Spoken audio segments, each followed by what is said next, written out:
The night carried a strange quiet, the kind that hums against the heart and stretches the silence into something living.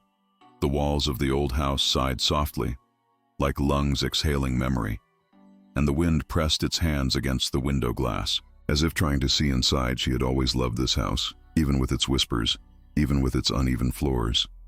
It had a soul, she used to say, and maybe she was right. Those souls sometimes carry things heavier than love. The clock in the hallway ticked and ticked like a small heartbeat for something that no longer breathed. She heard her daughter call once, soft, barely above the hum of the heater. Mom. Her voice carried that tremor that sits between dream and fear. She rose from the couch, half awake, half listening, the television still glowing blue behind her. She walked down the hallway where the photographs hung, faces of the past frozen mid-laugh, mid-life. Their eyes seemed to follow her as she passed. She opened the bedroom door. The small lamp painted the walls in golden shadow. Her daughter sat up in bed, her hair tangled, her eyes wide like small moons. "Mom, there's someone living in my closet." The mother smiled, because what else could she do? But the smile did not reach her chest. She whispered, "Sweetheart, it's just the coats, the toys, the sound of the pipes maybe." But the girl shook her head. "No, Mom. I heard breathing. I heard them moving." She said it like truth, like confession. The mother turned toward the closet, the door slightly open, the dark inside shaped like a question. She stepped closer. The air cooler here, the smell of dust and wood, old perfume faint beneath it. She reached for the light, but the bulb had burned out. Her reflection trembled in the mirror nailed beside the door. Her hand shook too. She told herself not to be foolish, not to let the stories inside her mind grow teeth. She pushed the door open wider and the darkness breathed back. For a second there was only the stillness of space, the quiet that hums before a sound, and then something small, barely audible, like the creak of a shoe against the floorboard. She froze, her heart quick, her throat dry, her daughter behind her whispering, "Mom, do you see them?" But she said nothing, because to say yes would make it real. The shape inside moved, or maybe the light shifted, or maybe the house itself remembered someone who used to live here. She stepped back, pulling the door shut with slow care, smiled again at her daughter. "It's nothing. Baby, go back to sleep.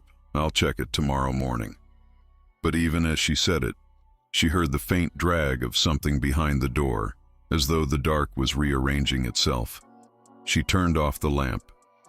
The room fell into soft silver from the moon. Outside, she left the door open a little so her daughter would feel safe. But as she walked away, she felt the weight of unseen eyes pressing against her back. The hallway seemed longer tonight, the clock louder, her own reflection in the window looking more tired than she remembered. She sat again on the couch, the television flickering across her face, some old movie about strangers and secrets she watched but didn't see, because the sound of that closet kept echoing behind her ears. That night, she dreamed of the tenant, the one who used to live in that room before them, the one who left suddenly without taking her things. The landlord said she moved out of state, but no one ever came for her boxes. Her letters still in the attic sometimes. She thought she heard footsteps up there, soft and slow, when the house was sleeping, but she told herself it was just the wind. When she woke the next morning, the sun was shy behind the curtains. Her daughter was already up, sitting at the edge of her bed, staring at the closet, the door wide open again. "Mom," she said. "I saw her. She was standing there. She had no shoes on, and she looked at me like she wanted to say something but couldn't." The mother's heart stumbled. She went to the closet, again opened it wide, empty of everything except the old smell and the quiet. That afternoon the house felt quieter than usual, the walls holding their breath. The mother tried to keep herself busy, folding clothes, washing dishes, telling herself the mind can make ghosts from dust. But each sound from the hallway made her turn her head. A floorboard sigh, a faint hum inside the vent. Every small thing suddenly alive. Her daughter played in the living room. Crayons scattered a small song under her breath until she stopped and looked toward the hallway again. "Mom," she whispered. "She is still in there." The mother forced a smile. "You dreamed, sweetheart?" But the girl shook her head. her small fingers pressed against her ear as if listening to something. The mother followed her gaze. The closet door was closed now tight, the silence behind it thick like sleep. She walked to it, her hand on the handle, the cool metal almost damp. She opened it slowly. Daylight slid in. Nothing but boxes, toys, coats hanging, but the air felt colder here, and something inside her knew the difference between empty space and something waiting. That night the rain began soft, then harder. The windows trembled with it. She tucked her daughter in, read her a story about stars that never go out, her voice shaking only once. When the wind moaned down the chimney, the child drifted to sleep. The mother sat beside the bed, watching her chest rise and fall. Then she heard it again. Not wind, not rain. A faint tapping from inside, the wall near the closet. A slow, uneven rhythm like someone knocking from far away. She whispered hello, because silence was worse, and for a heartbeat, the tapping stopped. She leaned closer, the wallpaper cold against her cheek. A whisper so thin it almost wasn't sound came through the plaster. "Help me," she stumbled back. The lamp flickered, her heart beating wild. She opened the closet again, the smell stronger, old perfume and earth. She pulled aside the coats and saw the faint outline of a door, small, hidden where the wall met the floor. She pressed her hand there and the wood shifted slightly. Hollow space behind it. The sound came again. "Help me," she wanted to scream for someone, but her daughter stirred in bed, murmuring in dream. She swallowed the fear and said, "Who are you?" The whisper came again, softer. "I used to live here." Her blood turned to ice. She remembered the tenant, the woman who never came back, the one who left her things behind. The landlord said she left in a hurry. The mother reached for her phone, but the screen stayed black. No signal, only her reflection, faint and pale. She turned toward her daughter, the girl still sleeping, peace across her face. The mother closed the closet slowly, sat on the edge of the bed and listened. The whisper had stopped, but the house was not silent. It breathed with her now. Morning came gray, the rain still falling. She made coffee, her hands trembling. She looked at the newspaper, but the words blurred into nothing. She walked to the hallway, mirror, her eyes tired, older. The reflection behind her for a split second showed someone else, a shadow with no face. She turned quick, no one there. The kettle whistled sharp, breaking the moment. She almost laughed, because laughter was easier than fear. She went upstairs, opened the attic door, and dust poured out like memory boxes labeled with names. She did not know a photograph of a woman standing beside a little girl. The same bedroom behind them, the same closet. She felt the walls watching. She placed the photo down gently, whispering, "I'm sorry, I didn't know." That evening the lights flickered again. Her daughter drew something on paper, a figure standing inside a square black space. When the mother asked what it was, the child said, "That's her. She lives in the closet. She said she wants to come out that night." She could not sleep. The rain had stopped, but the air still felt wet, the kind of damp that clings to skin and memory. She lay awake, listening to her daughter's breathing, then to the sound behind the wall again. Faint, almost shy, as if afraid of being heard. She rose slowly every step, careful not to wake the child. The floorboards groaned like old voices remembering. She opened the closet, the small hidden door waiting. Its edges dark with dust. She knelt, pressed her fingers to the seam, and felt the cold breathe through it. She whispered, "I know you are there. Tell me what you want." The air trembled, a whisper from behind the wood. "I never left." She pulled the panel away, a crack at first, then wider, until the hollow space yawned open. It was not big, just enough for a person to crouch inside, a forgotten crawl space lined with old wallpaper and the smell of rot. She held her phone screen for light, the beam catching. Pieces of a blanket, a cup, an old shoe. Someone had lived here. Someone had been listening all this time. She felt the cold crawl up her arms, her heart heavy with something older than fear. She wanted to close it all, to pretend again. But a soft hand touched her shoulder. She turned fast but saw nothing, only the air moving. Her daughter stood in the doorway, eyes wide. "Mom, she's crying."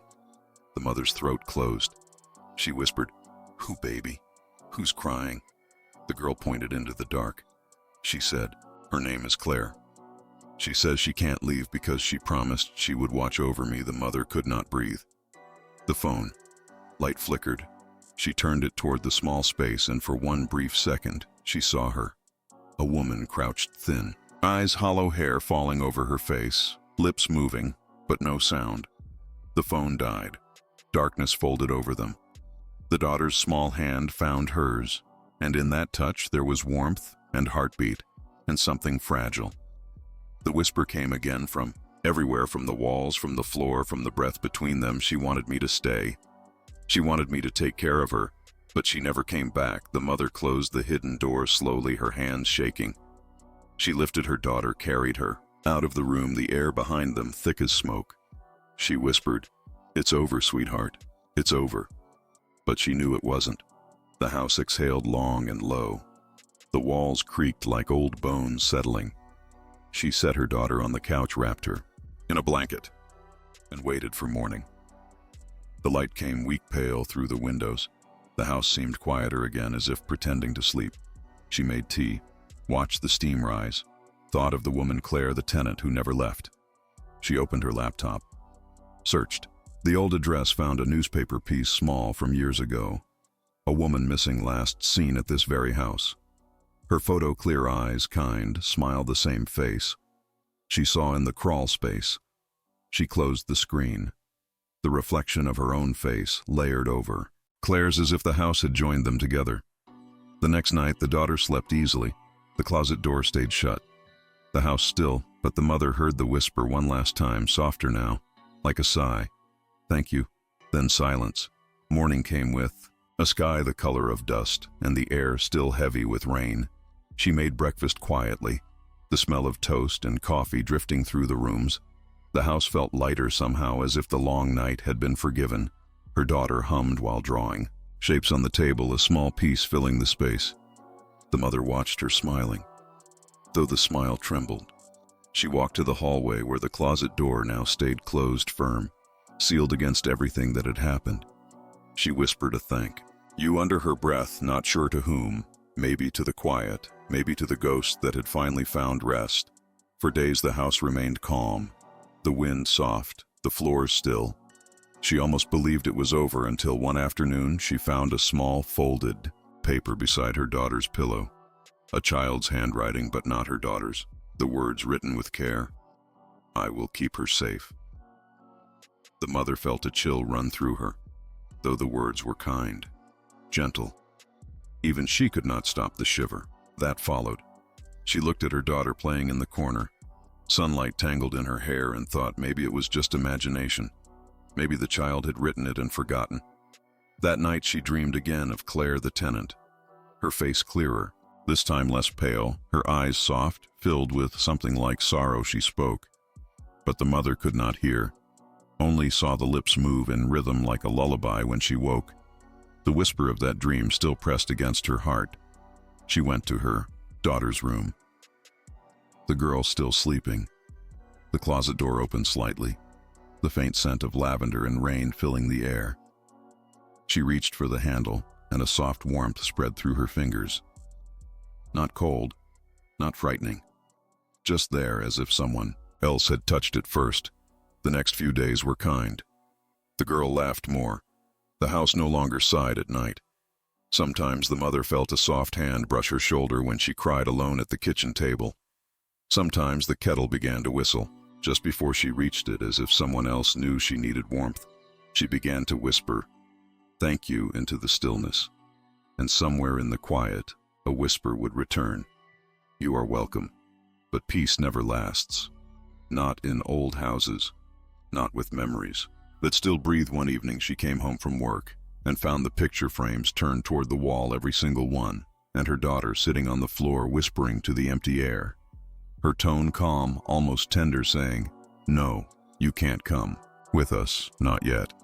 When the mother asked who she was talking to, the girl only smiled and said, "Claire doesn't like moving. She says she belongs here." That night the wind returned fierce through the chimney. The walls shook. The closet door slammed open, though there was no draft.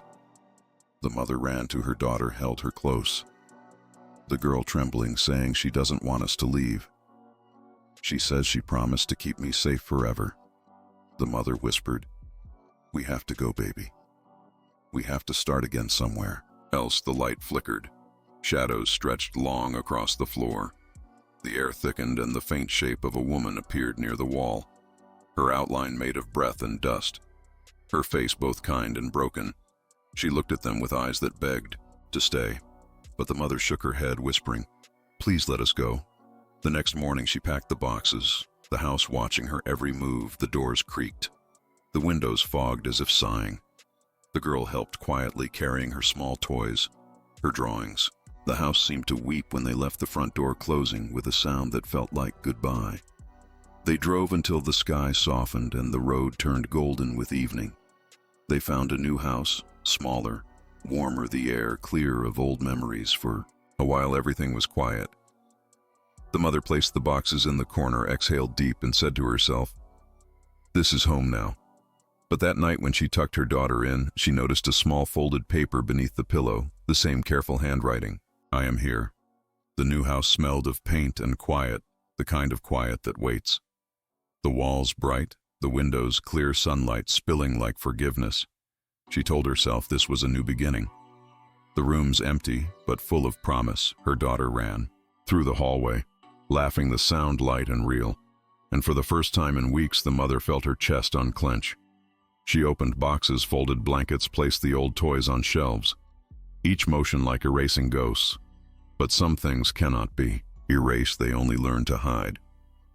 When night came, the air shifted, the kind of stillness that listens. She sat on the couch, tea cooling in her hands. The house settling around her, a soft tick of pipes, a sigh from the ceiling. She smiled because old houses always talk. She told herself that again and again until she heard the hum, the low tone beneath the walls, almost like a woman singing. She froze the cup in her hands, trembling the tune. Soft, familiar, she had heard it once before in the old house, when her daughter was sick and the music box played on its own. She walked toward the bedroom, her bare feet cold against the floor. Her daughter asleep, breathing steady, a folded paper on the nightstand.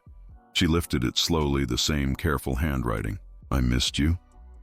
Her heart ached because fear and grief are sisters. She wanted to cry, but the tears stayed behind her eyes. She whispered into the dark, "Claire, please let us live. Please let us be free."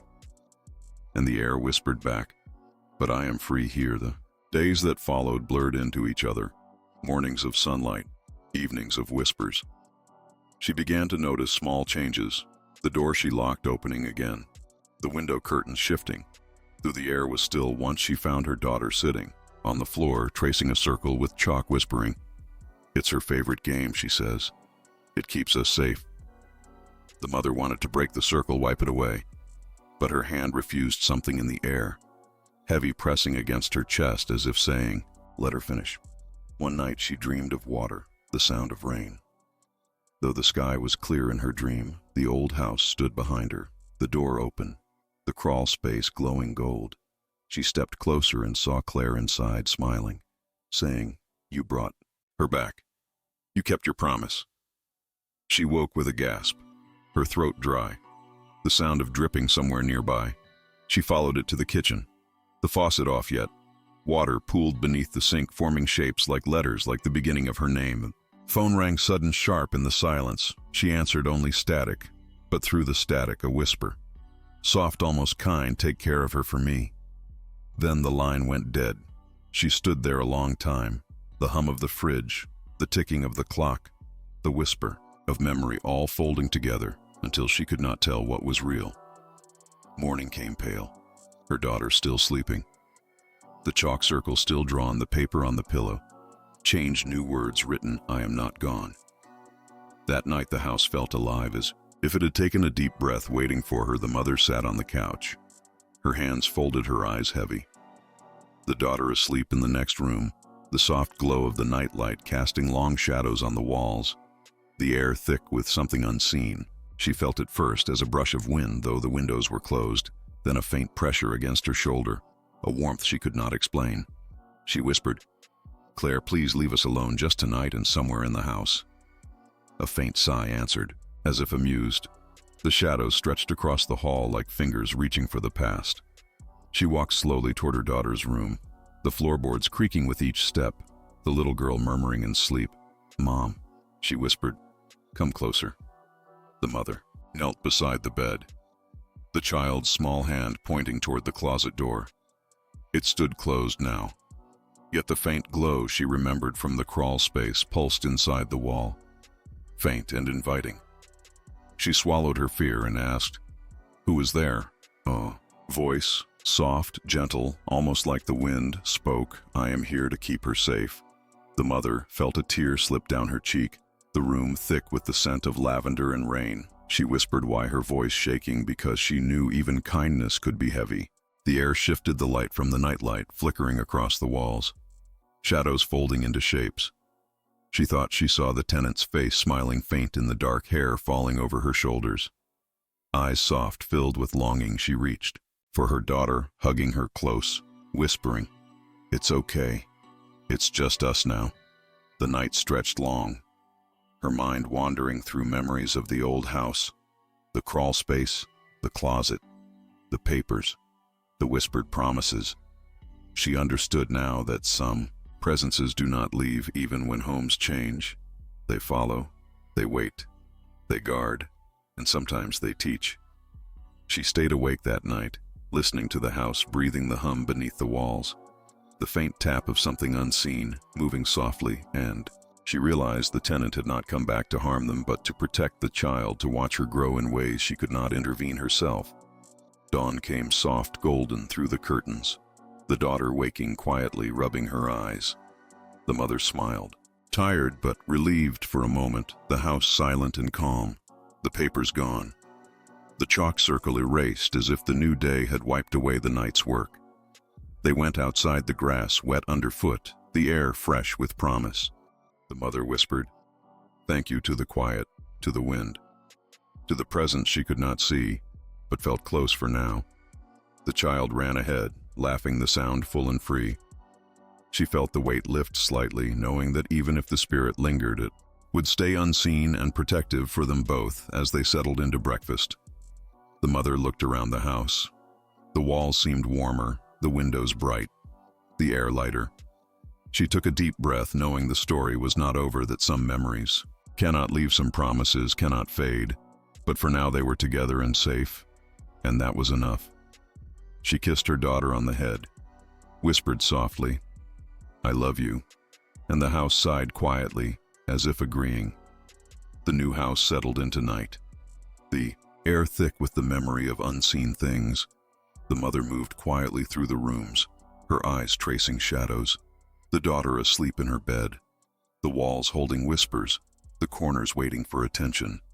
She felt the pressure again, a soft presence brushing against her back, a warmth that was both comforting and heavy. She whispered, "Claire, please, tonight we rest, only rest," and the air trembled slightly as if listening. The hours passed slow, the clock ticking steady, yet uneven, the faint hum beneath.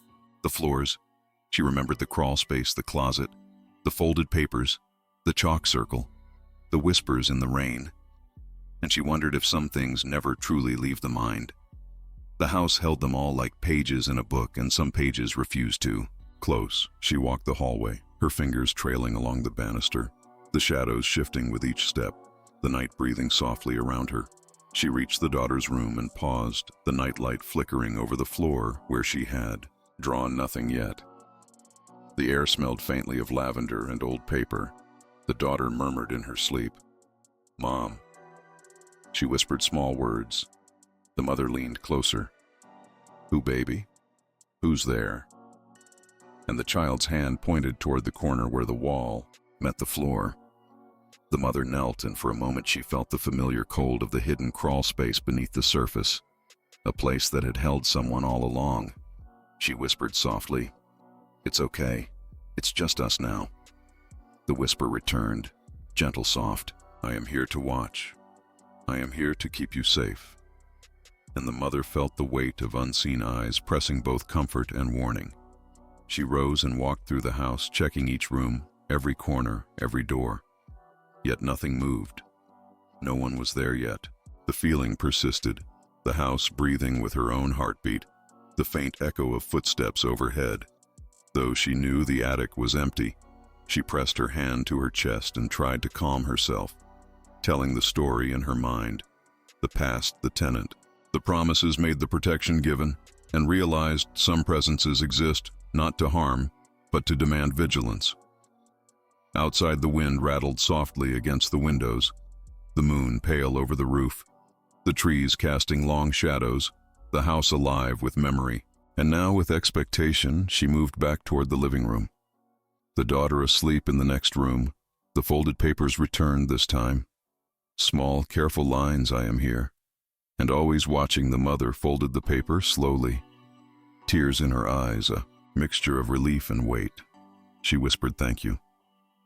And the air shifted warm and close, almost like a hug from something unseen. The night pressed on her thoughts, heavy with sleep and memory.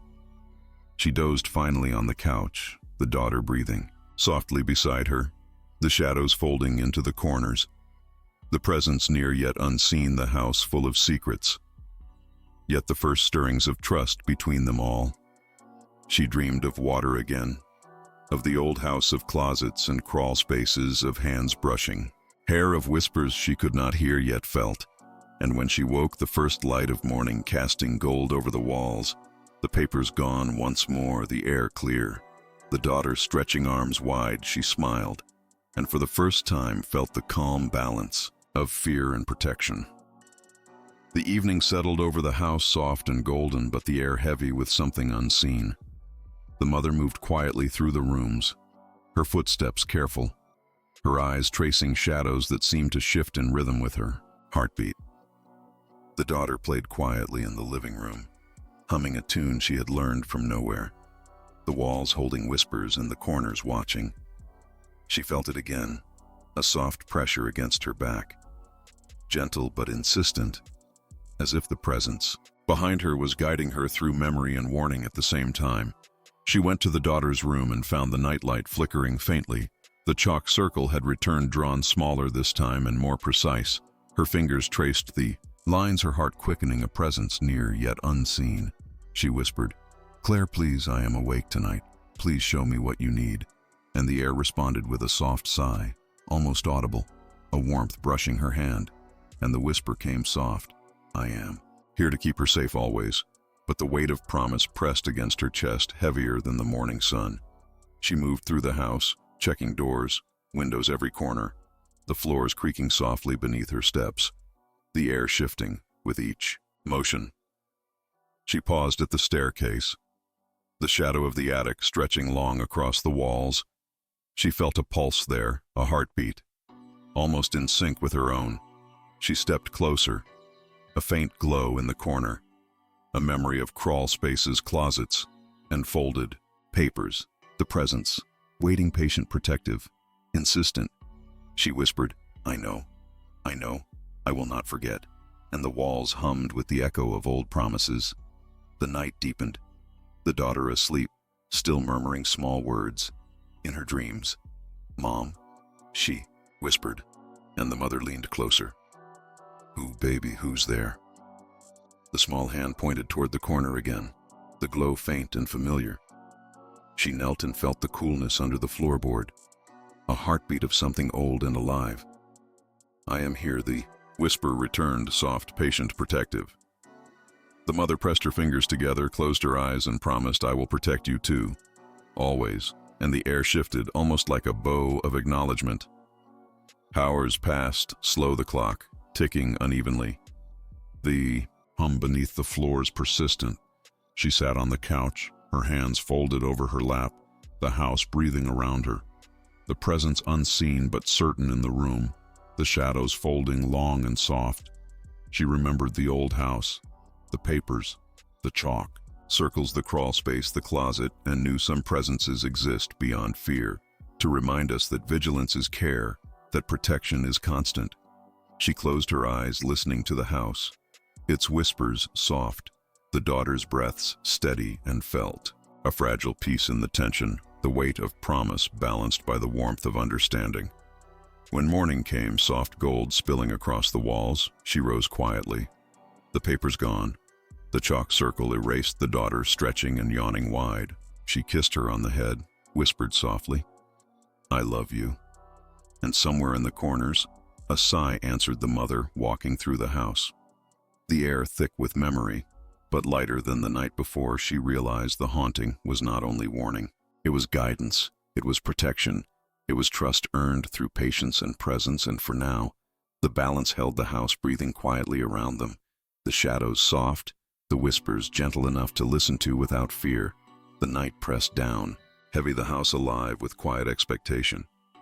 The mother moved slowly through the rooms, each step careful, her heartbeat echoing in her ears. She felt the presence thick around her, the shadows bending long across the walls as if holding themselves. In anticipation, she whispered, "Claire, I am ready. Please show me what you need." And the air shifted soft and warm, almost like breath against her neck, a presence waiting, patient, protective, insistent. She reached the daughter's room, the nightlight, flickering faint. The chalk circle returned smaller, precise. The folded paper on the nightstand. She lifted it, hands trembling. "Careful, I am here." Always watching, the words whispered softly across the air. She swallowed and whispered back, "I understand. I will protect her always. But tonight, I need to see you to know you are real." The room changed. Suddenly, the shadows folding in on themselves, the air thick with the scent of lavender and rain. The presence solidifying near the wall, a faint glow taking shape. A woman crouched, thin eyes, soft yet insistent hair falling over her face. She spoke without sound, lips moving slow. The mother watching, breath caught. She stepped closer, careful, every motion measured. "I am here," she whispered the mother. "Yes, I see you now," and the presence shifted nearer. Gentle warmth brushing her arms, reassuring and heavy. The daughter stirred in sleep, murmuring, "Mom." She whispered small words. The mother bent close. "Who, baby, who's there?" And the child's small hand pointed toward the glow. The mother knelt and reached toward it, and for a heartbeat, fingers brushed warmth unseen yet real. "I am here to protect her. Always," came the whisper. Soft, patient. The mother pressed her hand to her chest, feeling the weight and the care together, the promise of presence. She whispered back, "I know. I know I will guard her too."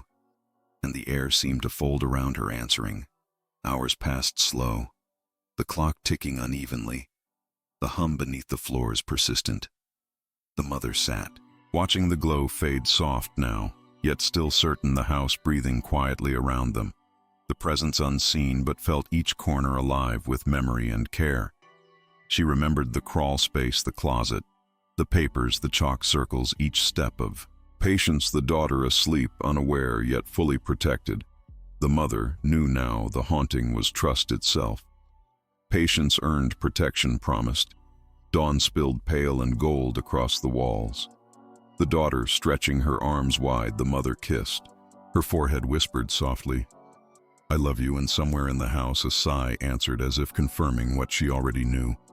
The presence remained patient, yet unobtrusive, its duty fulfilled. For now, the shadows soft, the walls quiet, the air full of memory and care. She walked through the rooms, touched the walls lightly, knowing each corner held Claire's watchful eyes, the weight of vigilance still there, but tempered with trust, the haunting no longer fear but promise. And for the first time, the mother felt the fragile balance of peace and protection. The house exhaled quietly, the morning humming gentle, the folded paper gone, the chalk circle erased. The mother sat in the living room, the daughter playing nearby, sunlight pouring over both. She realized some presences never leave, some promises never fade, yet their care becomes a gift. And for now, the balance held, the shadows soft, the whispers gentle, and the house breathing quietly around them all.